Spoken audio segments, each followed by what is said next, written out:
सर्वांना श्री स्वामी समर्थ. तर सकाळी सुंदर अशी दिवसाची सुरुवात झाली आणि नंतर देवपूजा वगैरे करून घेतली. देवपूजा करताना मी लगेचच साईडला कुकरमध्ये आपलं मला इडली आणि सांबार बनवायचं होतं. त्याच्यासाठी सांबारसाठी 2 ते 3 डाळी मिक्समध्ये लावून घेतल्या, जेणेकरून देवपूजा करता करता छान असा बारीक गॅसवर 2 ते 3 शिट्या होऊन गेल्या. त्याच्यानंतरचं काम होतं म्हणजे चहा वगैरे बनवून घेतला. काय जादू असते ना या चहामध्ये. चहा घेतला का आपला पूर्ण दिवस असा छान आणि फ्रेश जातो. तर आमचा दोघांचा चहा वगैरे झाला आणि त्याच्यानंतर मला फ्रेश भाजीपाला घ्यायला जायचं होतं. जर सकाळी गेलेलं तर खूप छान आणि फ्रेश भाजीपाला मिळतो.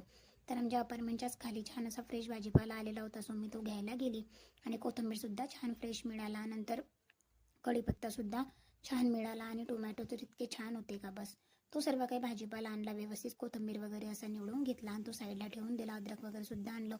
आईने कटेले वगैरे पाठवले ते सुद्धा छान असे स्टोअर करून घेतले आणि सगळा भाजीपाला अगदी ठेवून दिला. बघा किती छान आणि फ्रेश होता भाजीपाला घेऊन आल्याच्या नंतर लगेचच मला 10:30च्या आरतीला जायचं होतं. तोपर्यंत वेळ झाला. 10:30च्या आरतीला गेले, तिथून आली, परत इडली सांबार बनवलं आणि नंतर आम्ही जेवण करून घेतलं. तर असा होता माझा आजचा दिवस. तुमचा दिवस कसा गेला नक्की कॉमेंट सेक्शनमध्ये सांगा. बाय.